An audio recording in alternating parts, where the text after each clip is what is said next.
Thanks for joining me. My name is Elysabeth Alfano, and I've been working in the visual arts for over 15 years. Either in my art gallery or in my accessories design business, I've met hundreds of artists over the years. Painters, designers, glassblowers, chefs, all working from their tiny closed-off studios. Join me on Fear No Art Chicago and let's go behind the scenes to check out all that's being made and get into the hearts and minds and souls of Chicago's artists.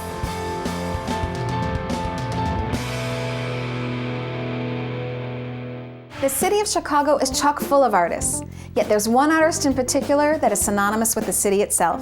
Its current day underpinnings, its historical patchwork, and its working class roots. Welcome to the world of Tony Fitzpatrick. Thank you for having me in your home. Oh, no problem. It's now my studio. Yes, I know you've shifted from Damon now to actually in your home. Yeah, in my kitchen. In your kitchen. I'm making everything in the kitchen now. You know, if I ran into you on the street, I might think, oh, this guy's a wrestler, or this guy's a bricklayer. Yeah. I don't know if I would peg you for an artist.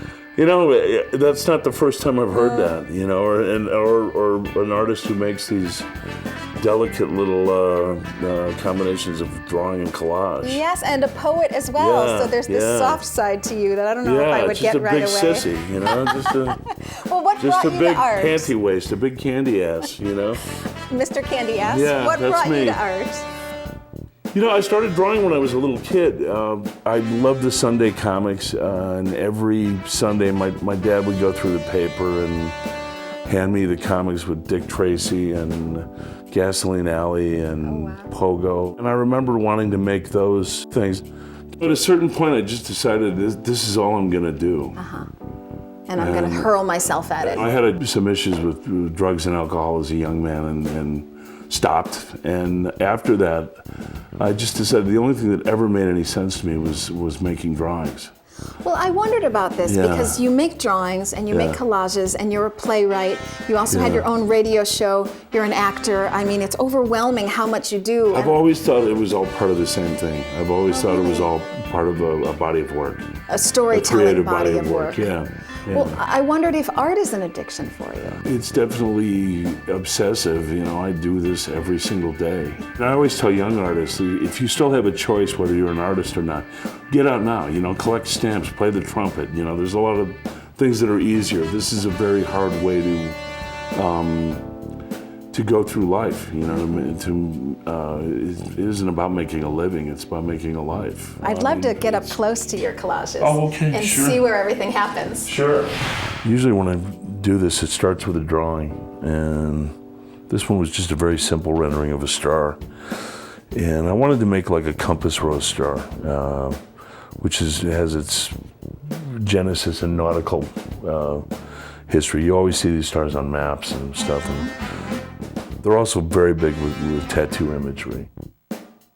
And I can see you're a fan. Yeah. Show me. Oh my God, how many do you have? I have a bunch. You sure do. In total, how many? Oh, let's not. All right, okay. That many. More than my mother would like. I always think of collaging as drawing by other means. In each one of your collages, it's a world of story. The final product is so incredibly detailed. Yeah. So you know already from the beginning where this story might be. I have an idea. I mean, I have a narrative that I want to further.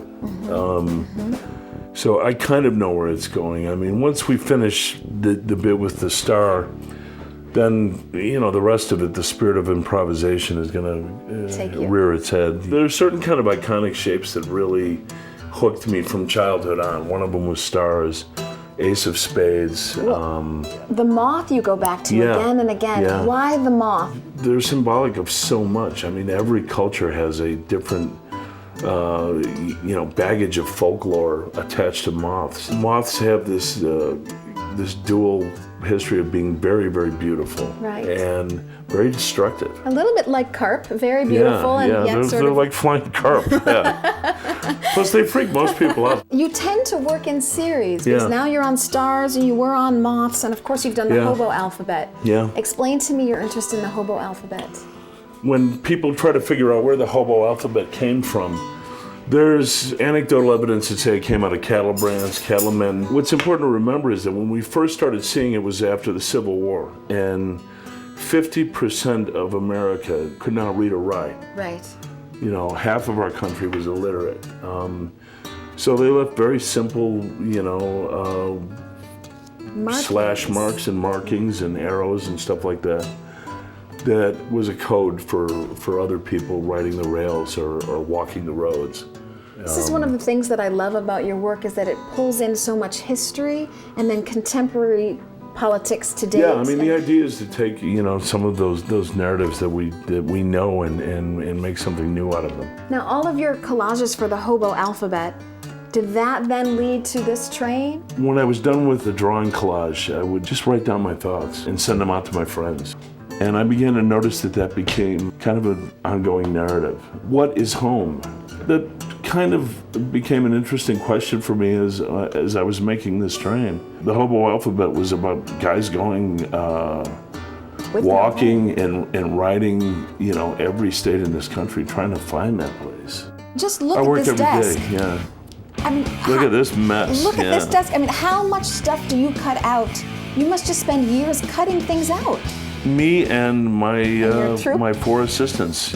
So look, I'm going to put you to work. Great, I'm ready. Let me help. And if I glue it in the wrong place, we can unglue. Well, what you don't want to do is glue it where the color is. Now I need the black half of the diamond. Oh, this? Yeah. Okay. So I need you to glue that. Okay, I'll do it. Is this how it goes all day long, as you just tell people, look, glue that? Yeah, because for me to draw and stuff, yes, right. I can't have glue on my hands, so right. I have a second just to move it along. I used to just make them by myself, and they take like 3 weeks. How many pieces of artwork do you make a week? Maybe 1, if I'm really lucky. Even with help, you make 1 a week? Yeah, we go really slow. Now, by the way, you've done a first-rate job gluing. Oh, have I? Yeah, excellent. Now, would something like this go in there? No. No, that won't, actually. Okay. Your fist is bigger than the whole star. Yeah, it's yeah. If the TV thing ever craps out, you could work here. I'll work for you. Did you just glue the yellow side? We're not sure. Hang on, let me see the other side. They're both yellow. Yeah. But they're both yellow. One's bright yellow, one's vanilla. Oh, for God's sake. You needed to tell me bright yellow. Don't worry about it. Don't worry. Nobody shows up and breaks your knees with a bat. Don't worry about it. That's another interview. Do you have any words of advice for artists? Learn from everything and try to put into practice what the day teaches you.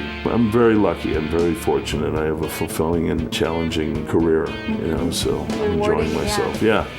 And you are not a man of few words. In fact, no. you are someone who has an opinion and you like to state it. Yes. Is this one of the things that makes you a successful artist, this willingness to go against the grain?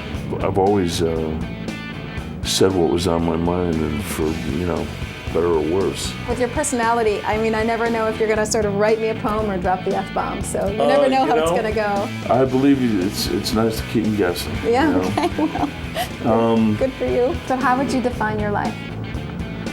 A series of capers, adventures, illuminations, and a lot of laughs. Not a bad way to go. Yeah. Doesn't suck. Does not suck. There's an artist and a creative spirit around every corner and in every alleyway. Join me on the next Fear No Art Chicago as we get into the unique and fascinating world of the independent artist. For more information, visit fearnoartchicago.com. Oh! It's quite a nose. Yeah. You could just put a piece of cardboard on a stick and run down the street and people go, oh my God, it's a puppet. Joan would sit on the stage and she would do nothing. Whoops. You want to join them? They're just building a portrait in contact. And just go in and then get out. 14! The idea of preparing for some career where I had to dress up and put a tie on every day, it's like, you got to be out of your mind. I had a lot of jobs. I was the most fired human being on the planet. Somehow I can see this.